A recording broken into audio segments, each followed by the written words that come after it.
Welcome back to Two Minds Unfiltered, and today we are talking Pazuzu Algarad. And very special episode, even though this is coming out past this, it's my birthday podcast. Even though technically my birthday was yesterday, I mean it's literally the day after, so I still count it as birthday podcast. But yeah, it's my birthday podcast. She's old. I am 24 years young. I mean, obviously next week is Thanksgiving, so we probably won't be filming next week. So there might not be an episode for the week afterwards, because holiday. We'll see. Like little hats and like the little, like little blow thingies. I wouldn't wear that. For my birthday. I'd make you wear it. Well, I wouldn't. If you were my true friend, you'd wear it for me for I am half your a true... second. Fine. I will say that a little bit of a warning. This one, while it may not be like so gruesome and graphic, it is a bit darker and it's a bit more of a sensitive topic because it has to do with like Satanism. Yes, so viewer discretion is advised. Yes, so if you... For mature audiences. Yes, or if you feel like you can't handle this type of topic, obviously you are more than welcome to, skip this video. But, I mean, it's not like we're not talking about... We're not going to go into detail, no, but it is more graphic than... Yeah, it's a little bit darker, yeah. So, just a fair warning, so you can't say we didn't give you a warning as of now. Yes. So. Should we get started? So John Alexander Lawson, also known as Pazuzu Algarad, was born August 12th, 1978 in San Francisco, California. So he was primarily raised by his mother, Cynthia James. He claims that he didn't know his father. Oh, yeah. But then also at the same time, he lied about then who his father was, because... Yeah, he claims that his father is like a high priest, and like he lies where he's from, too. Oh, got bullied a lot. Did he? Mm-hmm. Oh, 100%. I mean, I'm not surprised. They used to call him, Turd Boy. Turd Boy, yeah. They used to call him Turd Boy because he smelled like shit. I mean, he did. He did. He, literally, they didn't understand why he smelled so bad. But yeah, no, for a while they seemed like, normal family, single mother, son. Grew up in North Carolina. That's where she was originally from, his mother. But she moved to California, had him, and they moved back to North Carolina, to Winston-Salem. Basically, he was somewhat normal. I mean, some people that knew him, there was this one woman, one of Cynthia's friends, actually used to babysit him a lot when he was a kid. She described him as just slightly off-kilter and, a very emotional boy. Which, I mean, granted, giving up, his home life, which wasn't as good as people thought. I believe they said that Cynthia had relationship after relationship. Yeah, she would bring in men after men after men, and she was gone a lot, too. Yeah. She would leave the house to go meet up with these men for days at times, and so he would go over to her friends and she would watch him, sometimes just even on school nights and stuff like that. So he didn't have the stable home life that they seem to have. His mother even described him as just she said, and I quote, "Yes, John had some mental problems, but he wasn't a bad guy," and she called him a lot her little warrior.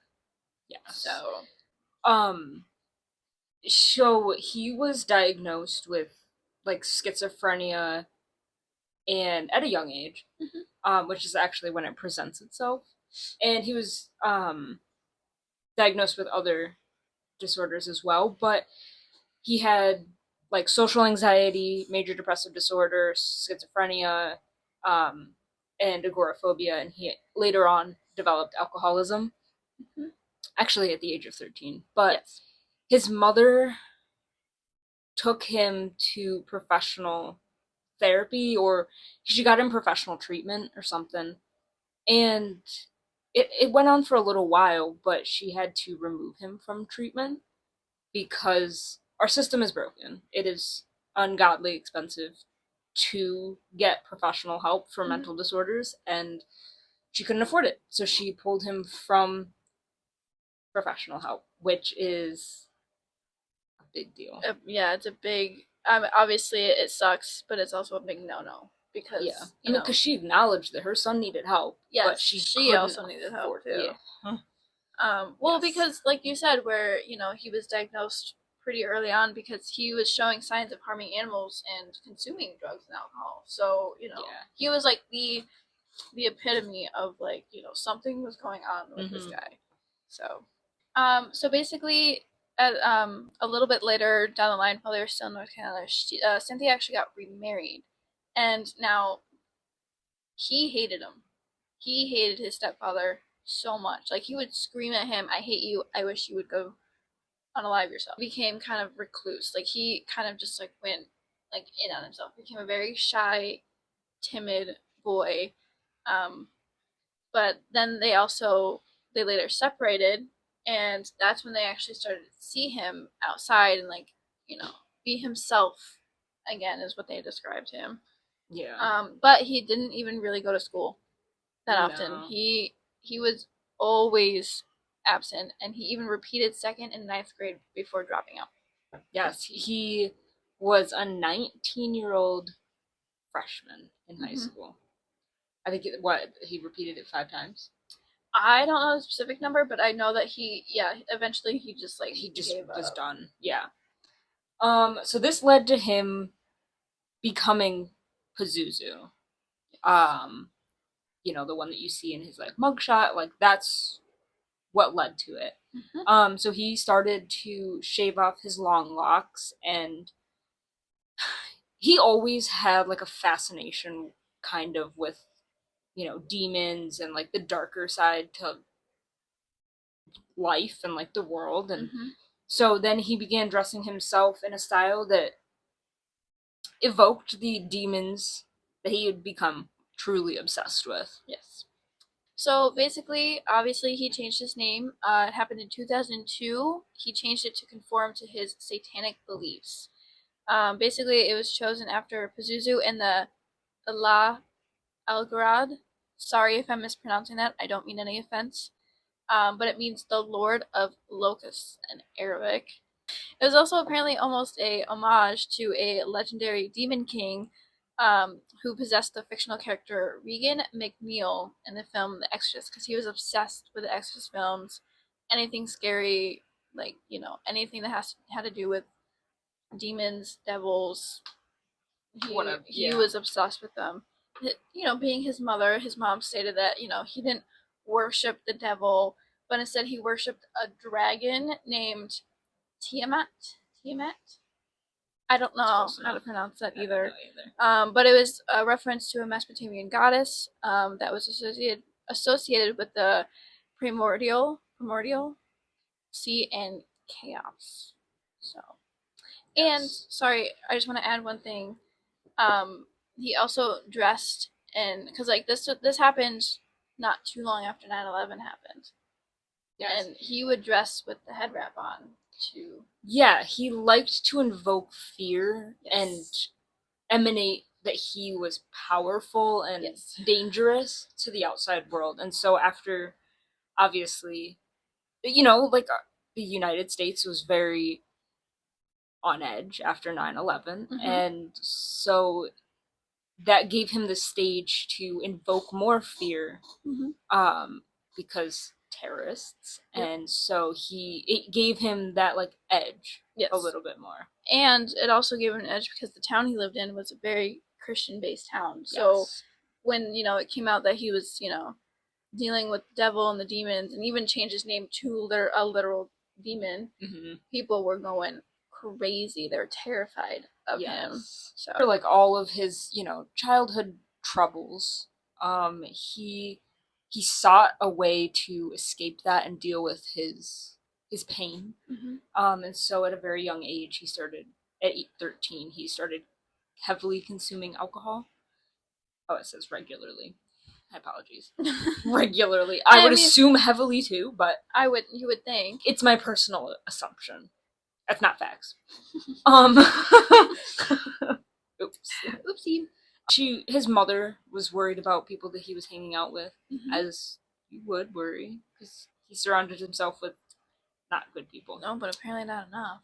Yeah. And then he started hanging around this one guy, and he started doing meth, but his mother turned a blind eye. Well, she did that quite a lot. Kudos to you. Yeah, Mother of the Year. No, Yeah. she turned a blind eye for everything. Let's be honest here. Also, can I add one thing? Yeah. Sorry. While this was all happening, he would sacrifice animals, which, I mean, that's a pretty big sign of you're not normal. He stated that he could control the weather. Yes, I do. Maybe snow. Yeah, and he even went as far as not just shaving his head and putting tattoos all over his body. He shaved down his teeth into points. And he split his tongue, so it was like a serpent. Oh yeah, it was like the snake tongue. Yeah. You know? Yeah. Oh, imagine that. Ooh. Sorry. He also stopped brushing his teeth. Mm-hmm. Personal care was not in the picture for him.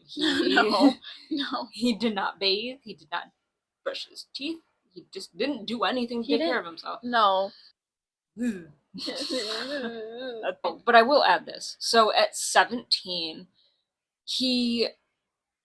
I don't remember all the specifics, so I'm just going to give like my brief summary. Hopefully I get it all right.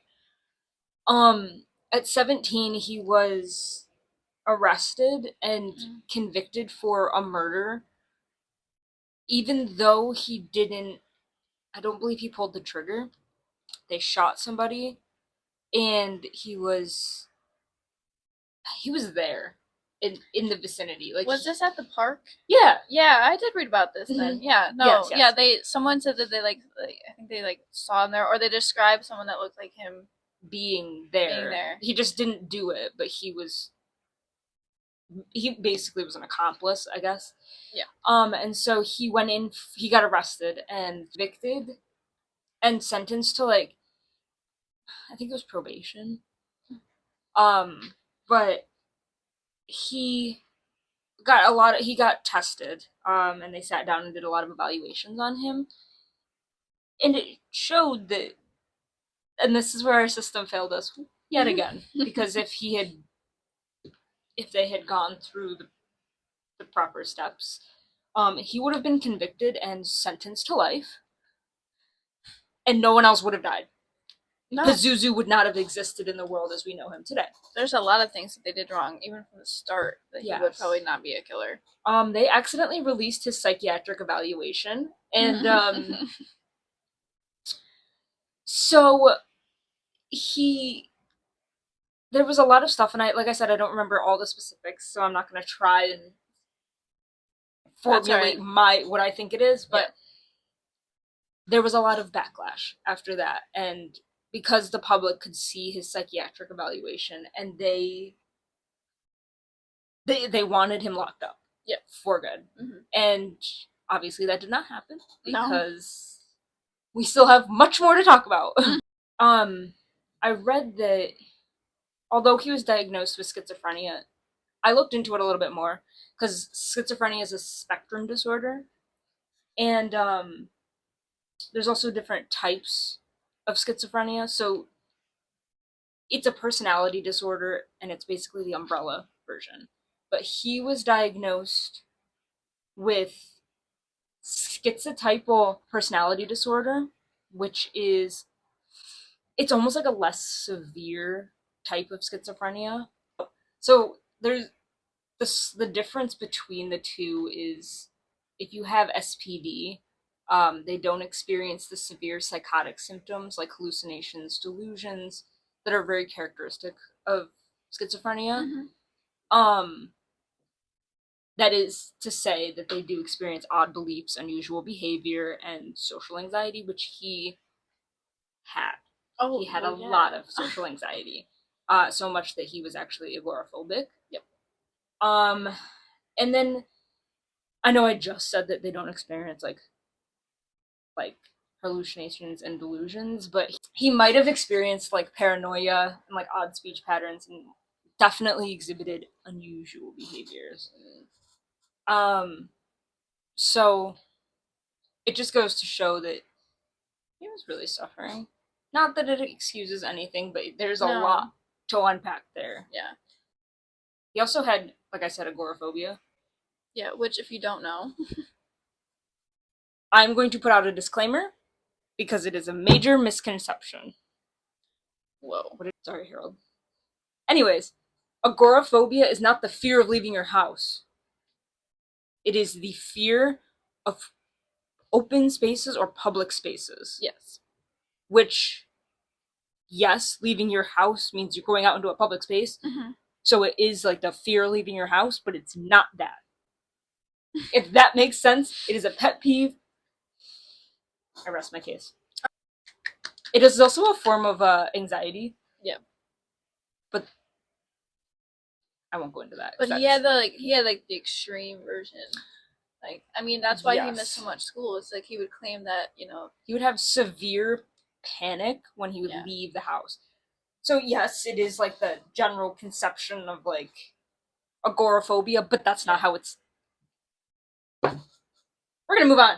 I mean, I guess the only way to move on is to talk about pretty much like when he started getting what he called his followers, because I mean that's really where the turning point of the story comes in, because that's the Charles Manson-esque. Because that's when really all of it kind of just goes woo, like downhill like that. Sound effect. Thank you. I worked really hard on it. But like as much as he was like, obviously antisocial and socially awkward sometimes, and when he was younger, because he would get bullied a lot because he would get called turd boy. Basically, he was actually very charismatic and very in a twisted way. Yes. Like, he wasn't the charismatic that you think of. Like, when I say someone's charismatic, it's like, oh, like they have a lot of charm and they're like really Ted Bundy.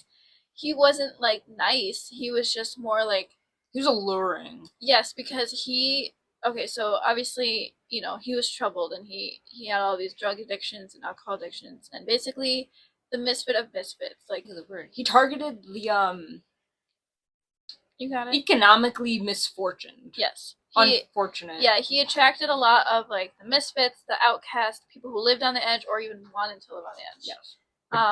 And he thrived off that because they were at their low and they saw someone who was also in the same boat as them, and he had no rules. You could do literally whatever you wanted, whatever drugs you wanted. Like, literally, you could do anything. His home was a place, as described by people that have been in there. Yes. His home was described as a lawless place. There was no form of any. There was no structure. No. It was just there.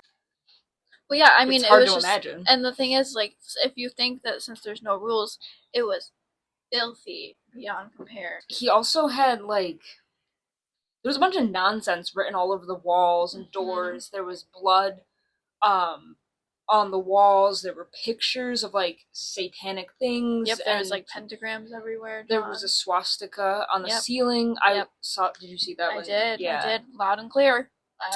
Yeah. There was just trash everywhere. Oh, it was disgusting. Yeah. It was like piled up with like garbage and probably like broken, needles and anything disgusting. There was a lot of fecal matter and pee. Yeah, they would urinate on the floor. Yeah, so it was like straight ammonia smelling in there. It was just horrendous. I can't even. But the thing is, like, these people, first of all, like, because they a lot of the people that they would interview afterwards claim that, like, they were all just like having fun being misfits and stuff like that. But then they were like, but we were also terrified of him because, like, he would literally walk around threatening people just left and right and be like, you need to follow what I do or I'll kill you. Mm-hmm. But coming back to his followers, he would address them. And so as if you were a male, you were just a follower. Yes. But if you were a female, you were one of his fiancées. Woo. Yeah. And he would sleep with all of them. Oh, 100%. Yeah. But obviously there was like the two main ones. Yeah, he had like his higher ranking fiancées, and then he had more of them in the Miss what's her name? Amber? Amber Birch or Bubbles, as she liked to call herself. She called herself Bubbles. That's like disgusting. That's like her nickname. Ew. Get Bubbles out of here. That makes it uncomfortable. And then also another one was what's her name? Crystal. Yes. Crystal Matlock. They stated that they were married. Yes, he claimed that they were married. Who knows if that actually happened? That is true. I don't know if that's actually like legal, Because but marriage is a very godly thing, apparently. yes, And so that goes against his beliefs. it was like a really twisted sister wives like situation in there in that household. It was weird. His, like I said, he idolized. I think I said that before. He idolized Charles Manson. Mm-hmm. Like that was like the pinnacle of like what he wanted. Yeah. And Manson did that. I mean, he didn't call them his fiancées, but he No. Manson had his followers, and you can really see the similarity between them, and you can see that he really modeled his cult, if you will. Yeah, because like they never stated that it was like a true cult, but like it was a cult like manner. Cult. Yeah. Well, because Manson, he was like, I'm the savior, like proclaiming all this like nonsense. Yeah. But I mean, Pazuzu doesn't do that. No, he would do more of like the rituals. He didn't ever claim to do anything to support or help anyone. No, but he claimed that, he would do sacrifices, and they would start out doing animal sacrifices. Yeah, they would literally drink the animal. They killed a rabbit one time and they drank its blood. Yeah, and or was it a squirrel? I don't know. It was a creature, a little furry creature. So they would do that, and they would also they would hurt themselves and others and drink their blood. Yeah, he would like often. There's pictures. We won't put one up, but there's like pictures of him with. He did have his dreads at that point, but he would wear the blood around, like he would smear it on his face, and oh yeah, just creepy things. Yeah, he would like have it like painted on his face, almost like war paint. But just Ugh. So during those evaluations that he did,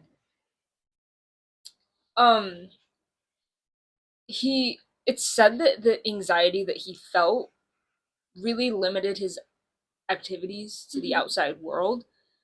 And so it basically trapped him in his own home.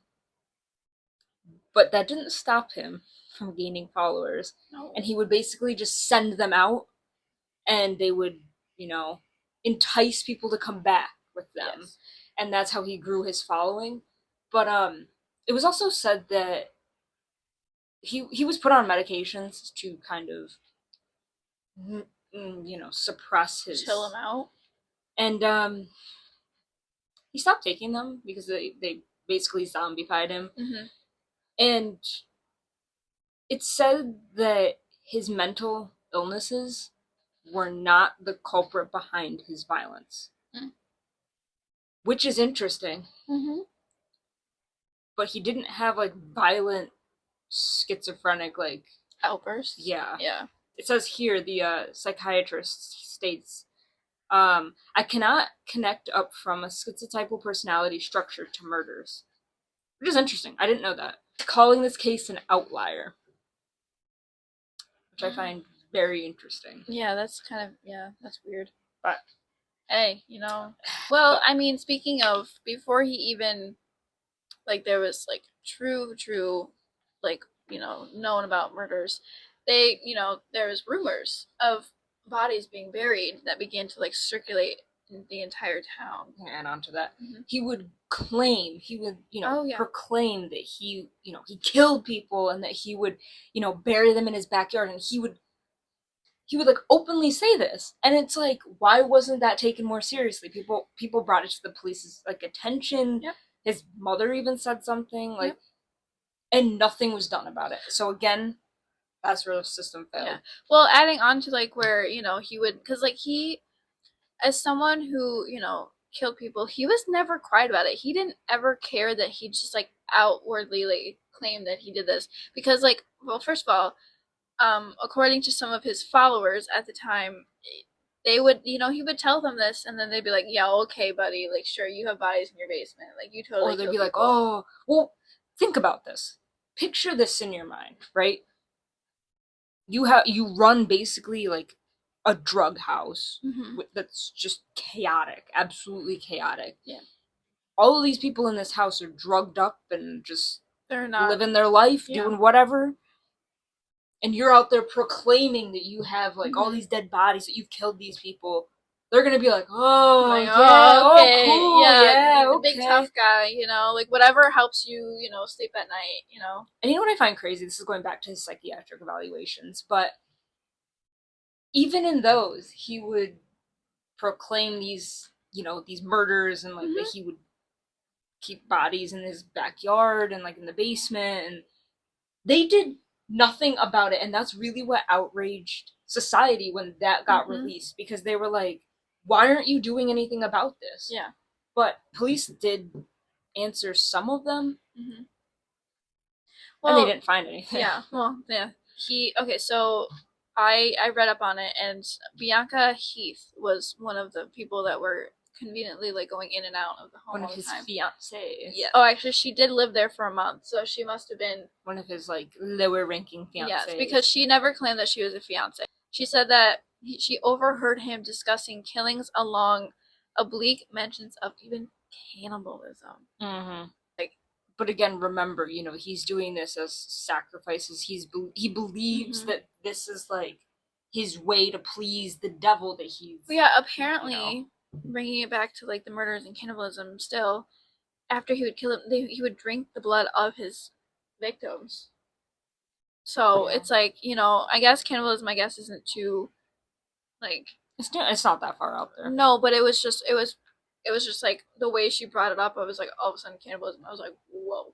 I was like, who are we, Jeffrey Dahmer? Or? Exactly. I was like, okay, hold on. Take a step back. The more that I think about this, and the more that we talk about this, it's crazy. Like, you know, you have all these different like criminals and like serial killers and things like that. Like, you have Dahmer, who was a cannibal. Everyone knows that. You have Charles Manson, who was a cult leader. Yep. And it's almost like he's like modeling his life after, he's like picking and choosing bits and pieces from all these people that have been like sensationalized in the news for, you know, their crimes, and he's like, I want this piece, and I'm gonna do this. Oh yeah, and I'm gonna do that. He's like, creating his perfect version.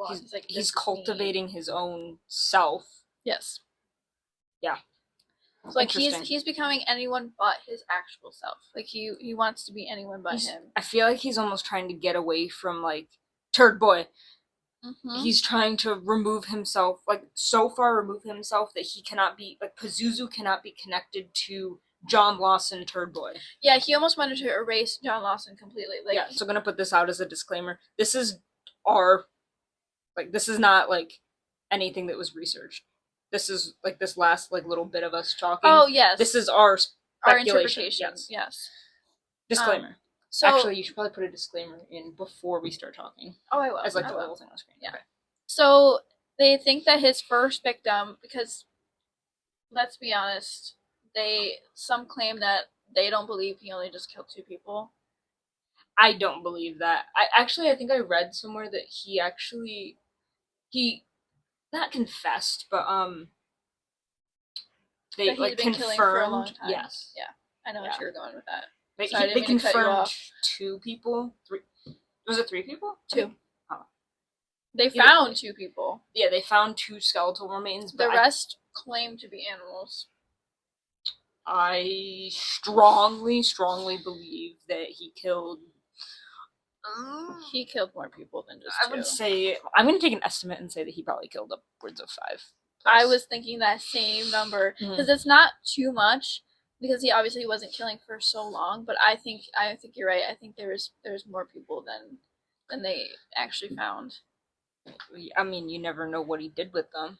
You know what I mean? That's true. I have no idea, because like, what if it was before he created his following? What if he just like put them somewhere else instead? So basically, also, this is a side note, and it's kind of crazy, but I read about like serial killers all the time, and it's, you know, they didn't happen in my lifetime. You know, they might have died in my lifetime, but you know, it's crazy to think that like,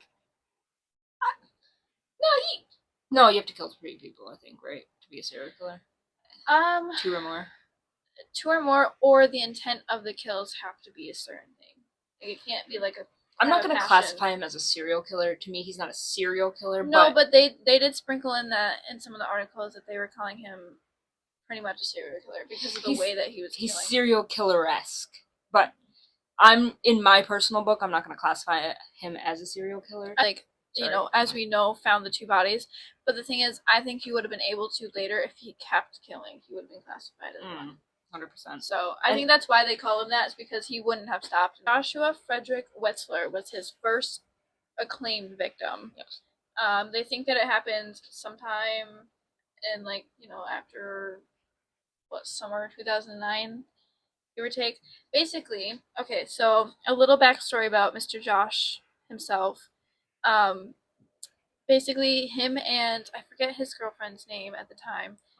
I will put her name up here. But basically, they were together for I think she said 5 to 6 years, and they were trying to start a farm together, and so they moved in together. They started a farm. Things were going well, but then all of a sudden the money started declining, and they actually had to get rid of their farm because it was no longer giving them any profit. So after that, he kind of went down on this spiral, and he started using drugs. Yes, but before that, he actually got arrested. I'm sorry. It's okay. Stacey Carter.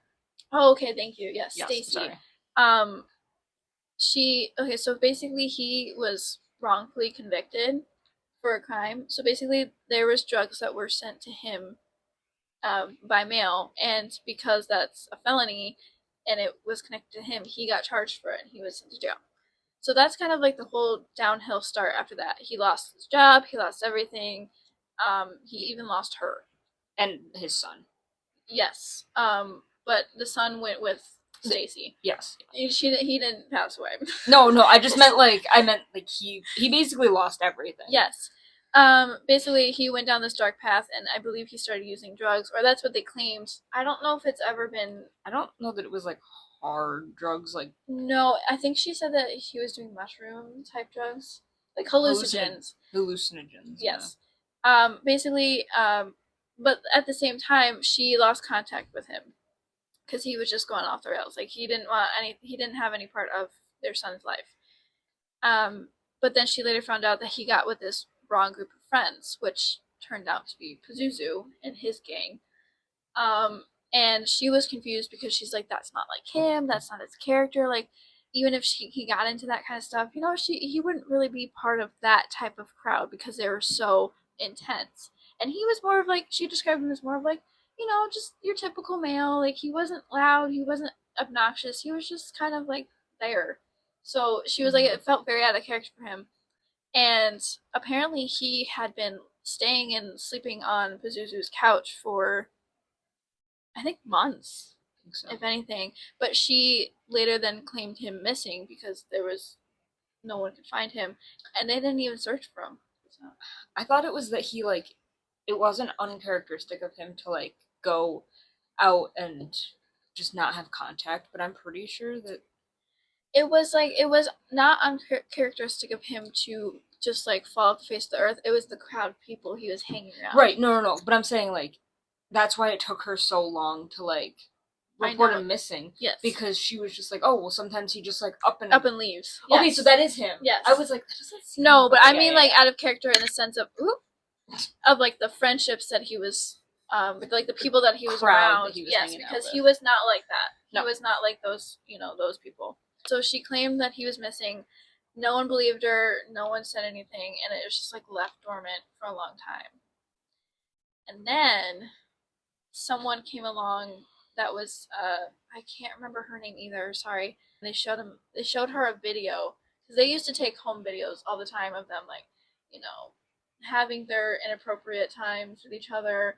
Him even with bloody weapons, and apparently the video showed that he had a bandana on that was bloody, and she clocked it as Josh's bandana. Mm-hmm. And that's when she was like, uh-oh. Cynthia was home when Pazuzu committed this murder. Cynthia states that she came out of her room and she was like, what's going on? And Pazuzu was standing there holding a rifle, and Josh's body was just laying on the floor. Yep.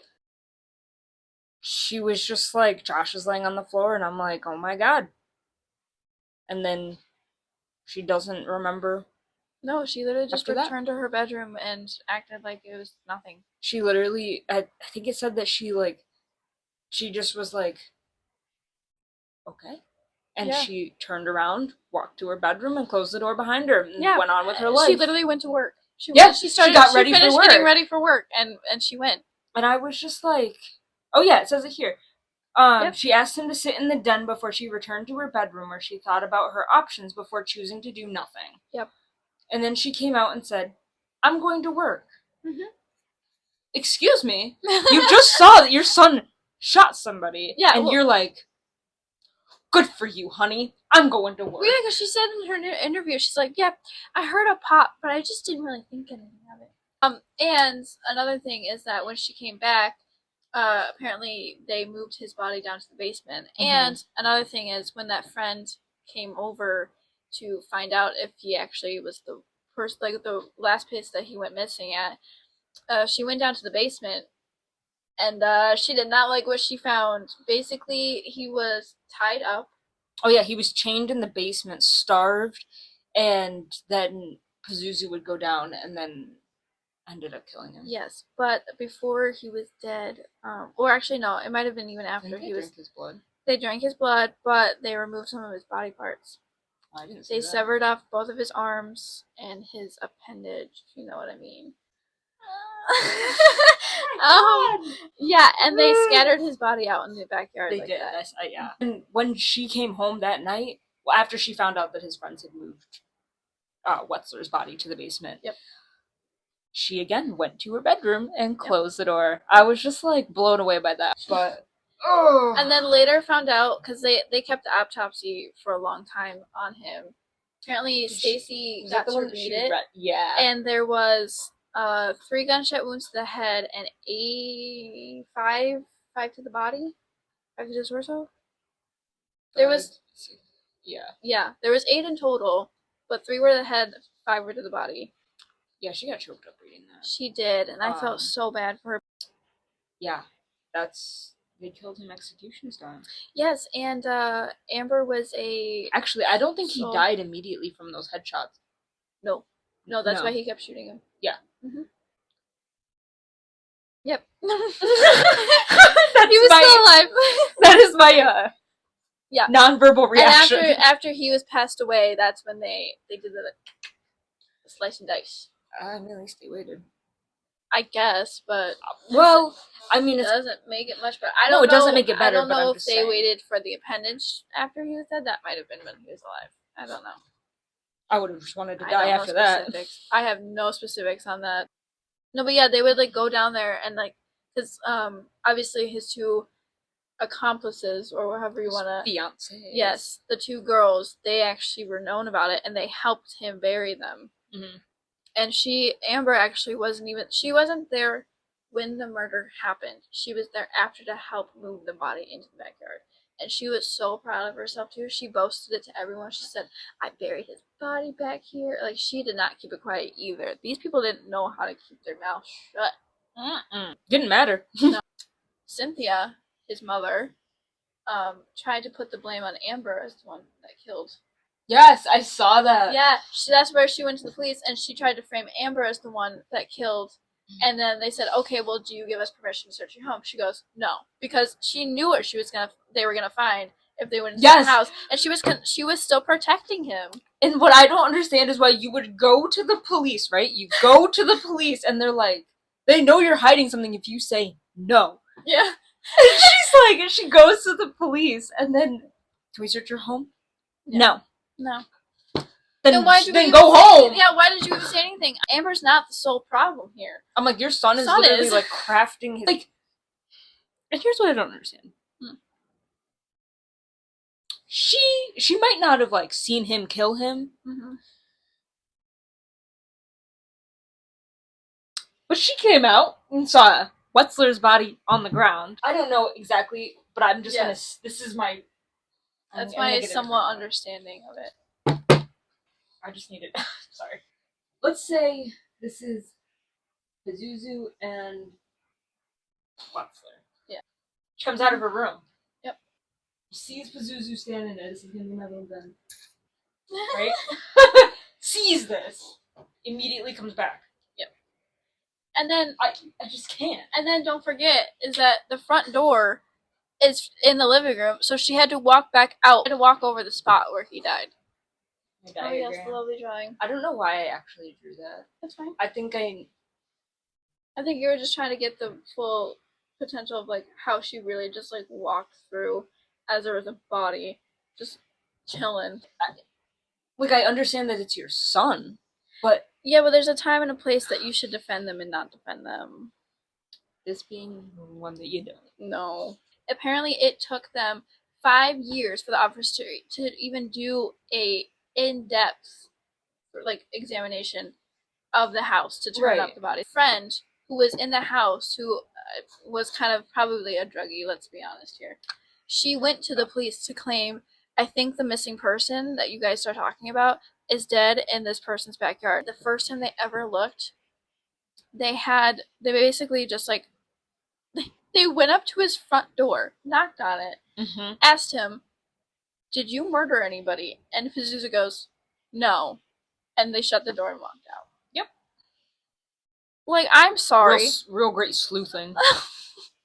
Like, and then the second time they brought the dogs to like scope out the backyard, and they apparently didn't smell or claim anything in the backyard. Like, how could they I'm like, not? These are cadaver dogs. That's the whole point of having the dogs. There's no way they didn't.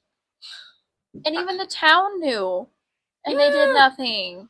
I'm like, the town knew the whole time, and they just let it happen. Then, after that, sorry, no, I didn't mean to get off on a rant there. It's okay. Do you have anything important to say? Oh, very nice.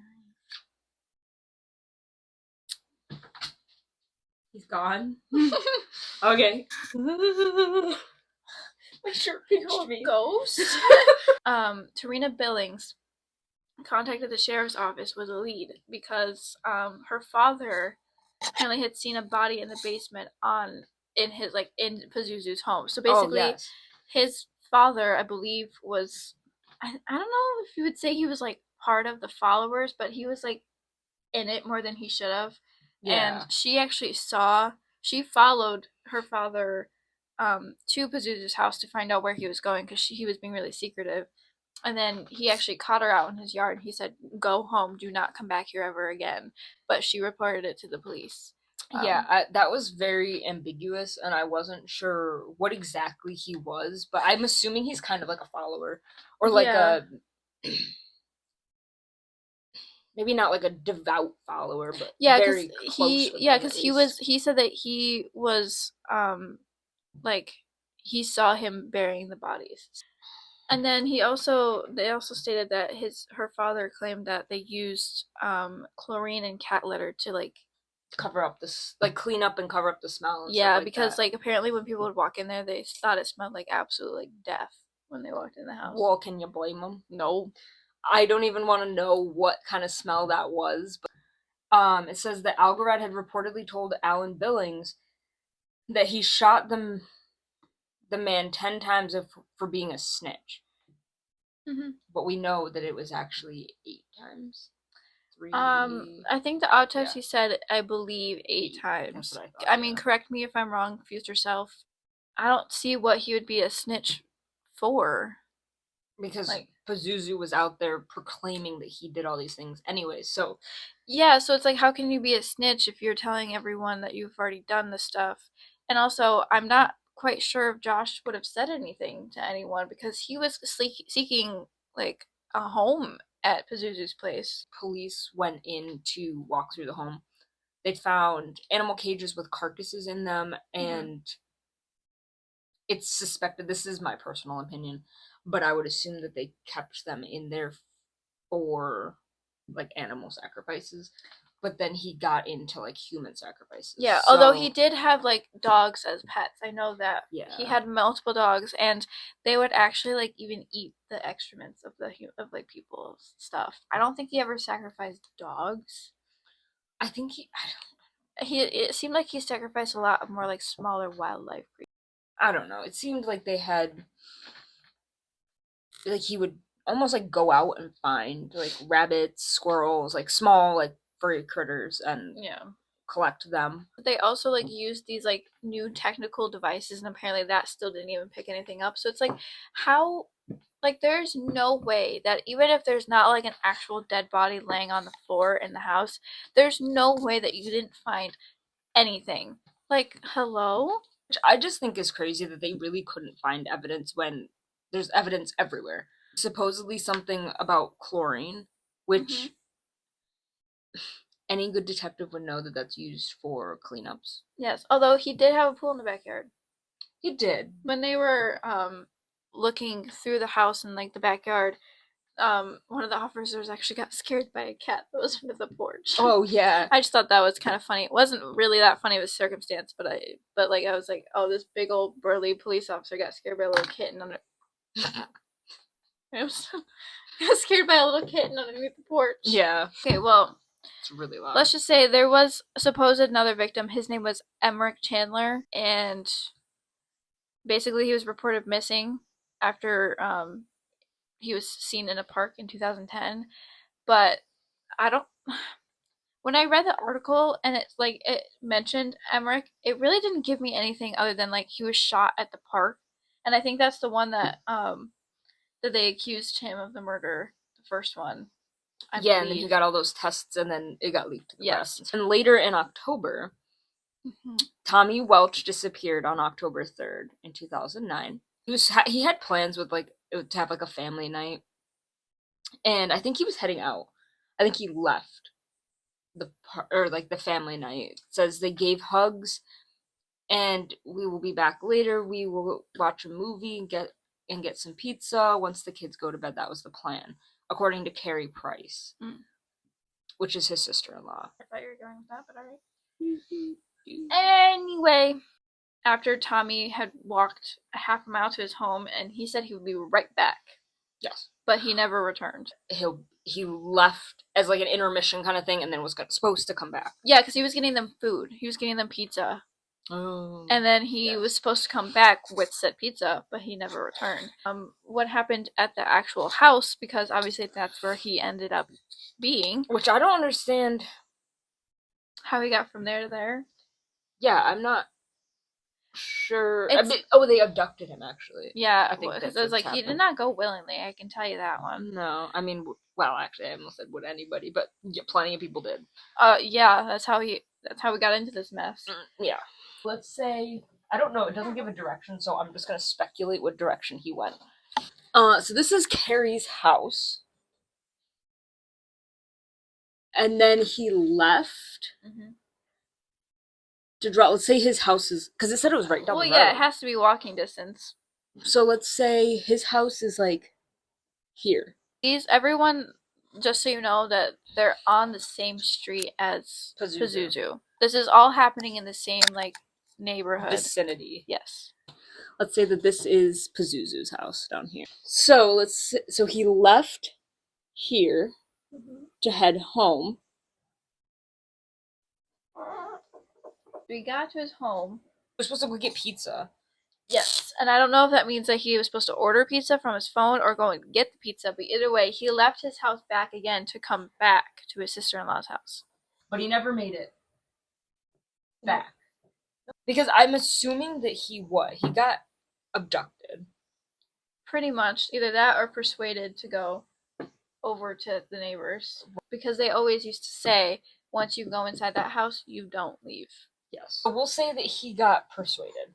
Okay. Because that's how a lot of people made it in there anyways. His followers would, go out and then they would find him. So someone came from Pazuzu's house and met Tommy Welch. Yep. So they met him here. So then the two of them, this is my real art skills right here. Ready for this? Two of them came back here. Good job. That was actually really cool. He was kept in the basement. He was kept in the basement in the same manner that Tommy comes through the house, right? And then he ends up out here in the backyard. Not to skip some time, but it kind of pertains to this. So obviously Amber was, had trial because she basically spilled all the beans to the detectives because What a bitch. she threw Pazuzu everyone under the bus. She literally confessed. Crystal? She even threw Crystal under the bus. Wait, who? Amber. Oh, Amber. Amber. I thought you said Crystal. No. I was like, oh. Crystal did come forward and apologize that she never said anything about what she saw. But Amber confessed to everything that happened. She literally just like let the beans spill. Ooh. She said at some point during the night that he was supposed to come home, Mr. Tommy, Welch. she told Algarad that she was going to kill Welch. She was the one who wanted to kill Tommy. Yeah. So, I mean, she didn't say why she wanted to, but it just. And here's my thing. My thing is like, when it comes to like Pazuzu and like his followers and the victims, I don't really understand why he picked the people that he picked. It seems very random. I want to know in the comments if you guys have any ideas, because I've thought about this for a little while and I just couldn't pinpoint why. That is my question. What is Pazuzu's MO? It feels very random the way he's selecting his victims. Amber and him, Pazuzu, met in high school. And apparently she was a different girl in high school. She only changed when she met Pazuzu. And she even filed her teeth down too and stuff like that. So she was highly, highly influenced by Pazuzu and like kind of became like a little mini version of him. So she's the one that did the actual killing of Tommy. Welch. Like they were in an abusive relationship. So he would beat her physically and mentally all the time. So she was maybe terrified of him. I don't know. Almost like Stockholm syndrome. Yes, it's like if you can't escape, become like them. Yeah.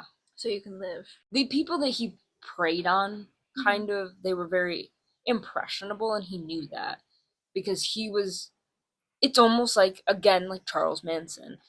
Manson wanted to be the savior for like all these people, and he was gonna, resurrect the world.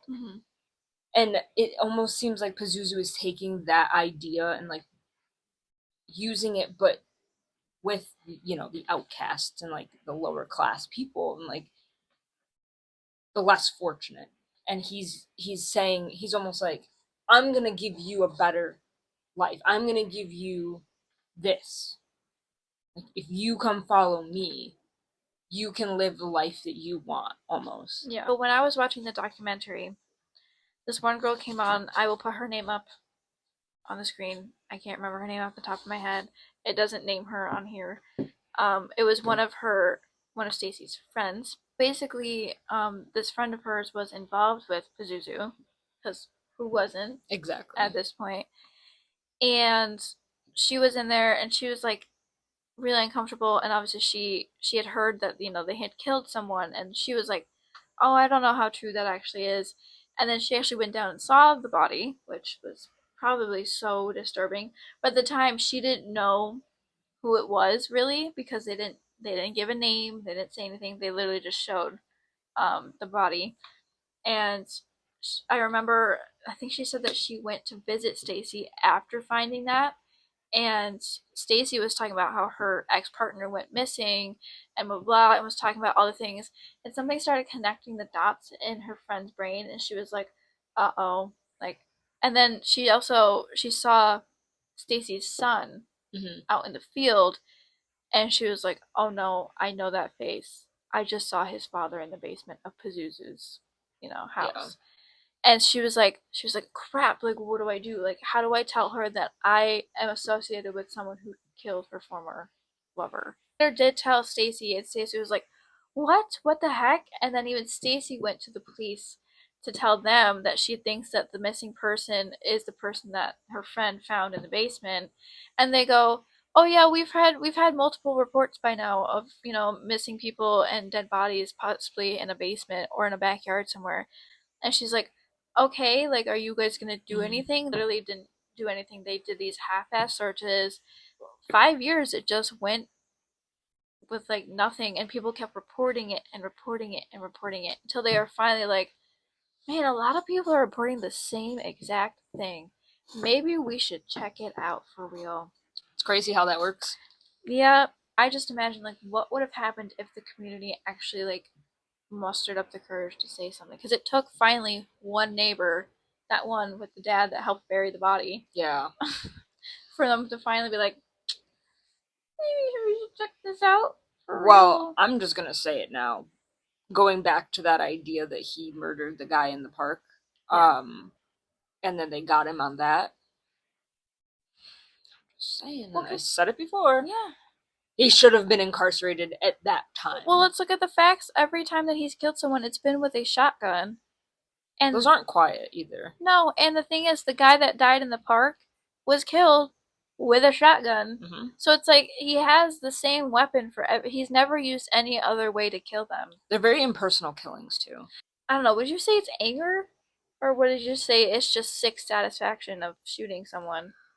I think it's that like it's like the next that next level. That next he took that next step in like doing human sacrifices now. Mm-hmm. And it was that gratification of like I'm doing what Satan wants or like this devil like ideology that he held. Yeah. And it was that satisfaction of, well, animal sacrifices weren't enough. Mm-hmm. And now I'm, completing almost like a task. Yeah. That was bestowed on him that he needed to now complete it. I don't know. But then also another thing, because like we've been throwing around the word Satanism this entire time, but someone came forward that is from an actual Satanist, and they're like, we don't want to be associated with him. I don't know. Just the fact that he was able to get away with it for so long Mm-hmm. is just mind blowing. Another thing, his mother, obviously that was her son, and she did, outstanding Mother of the Year award should be given to her. She stood by and did all like let him do these things, but Yeah. he assaulted her. I don't remember what, I think they got into a fight, and I think it might have been over his stepdad. And he basically was like, you choose him or me. And I think that they got into a fight after that, and he stepped to her and proceeded to strangle her until she was unconscious. Mm-hmm. And when she came to again, she called the police, and they asked, "Do you want to file charges against him?" And she said, "No. Your son just strangled you till you were unconscious, and you don't want to press charges." Like, Yeah. Sure. He died in prison on October 28th of 2015 Mm-hmm. in the Central Prison in Raleigh, North Carolina. Um. He unalived himself. Yeah, and they could not really find with what. It was a sharp object Yes. used on his left Because arm. he had attempted beforehand to use his own teeth. That's terrifying. The fact that you have sharp enough teeth to do that. And they sent him off. They had this like special order. What's the special order when you're a danger to others, yourself, and those like of inmates around you, and you get sent off to a different facility in like a special Solitary room? confinement. Kind of similar to that, but I don't think it was called that specifically. Obviously, still didn't stop him. He found a way, but I wonder, because if he wasn't allowed any sharp objects, what was the sharp object then? Definitely contraband of some sort. Mm-hmm. James kept Algarad's remains in an urn in her living room. Yes. Also, a fun fact about before she got the remains in her living room, since obviously he was probably the most hated individual in that entire community, the community refused to have any funeral services for him whatsoever. They said we are not affiliating with him at all, even in death. Basically, they kept him in his urn in a cold, dark basement for months because they just didn't care and they didn't want to deal with him. So probably would have just kept him down there or threw him away. Yep. So it's been a very interesting case. It is a hard topic. Yes. Yes. There's just so much that happened, and there's so much to unpack when it comes to him. It's truly crazy.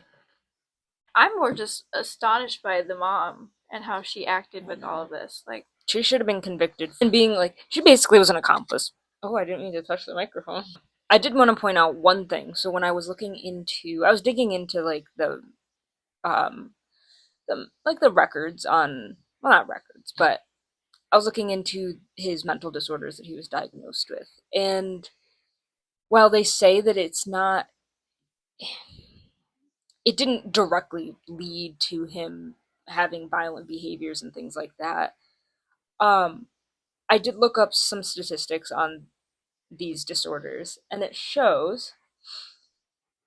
So I found, because he had so many different disorders, I looked up the comorbidity rates of these. Um, so the rate between schizotypal personality disorder and social anxiety is between 30 and 50%. We'll have both of those together. And then I also looked up SPD and major depressive disorder, and again it was around 30 to 50%. So he had all three of them. Mm-hmm. For one of the others, it was a bit lower. I think it was about like 15 to 20%, which I found very interesting. I mean, that's going based off of like a bunch of different cases, but um, it was very interesting to read about that and dig into like the disorders. I learned a lot from I just learned a lot about schizophrenia and Mm-hmm. SPD and stuff like that. This is a sidetrack, but it is very hard to find case studies on schizophrenia and like schizophrenic patients because Yeah, it's and just there not talked about. no, and there's always just a huge stereotype as well. That, and like they want to protect the people that do suffer from it because Well, yeah, they're always deemed like crazy and yeah. But again, it is, and I want this to go out there into the world. It's a spectrum disorder, and so you there's different levels of severity and different kinds. So just because you have it doesn't mean doesn't mean you're a you're psycho killer. yeah. I hope that, you found this case interesting enough that maybe you want to continue reading more about it. And maybe if we missed some things, obviously let us know down in the comments. Or if there's anything Yeah. more that you want to know that we didn't cover. Oh, I mean, I hopefully we explained it well enough Yeah. that we didn't confuse you guys too much. I know we jumbled a little bit here and there, but It was a lot to pack in, and it is a lot to sift through in general. yes. So Yes. thank you to that commenter that Yes, thank you so much. suggested Pazuzu. This was a fun case to learn about. I It actually was. really enjoyed it. I mean, whatever episode that you want us to do next, still obviously comment what you want us to do. I know in our last one we had you guys vote. That's still open and up. First killer, second Funny. or What is fun? or the third one is like a game night type. Because like I think we should do a game. you guys wouldn't mind having like a game night one. Let us know what games. So, Not yeah. Trivial Pursuit. Okay. I told you in the last one, it's not fun for me. There goes that idea. I'll delete that order. We will, I guess, we'll see you in the next one. Yep. Stay safe, stay happy, and we'll see you next time.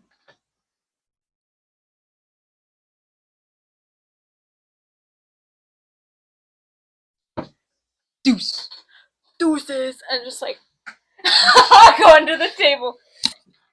I'm stuck.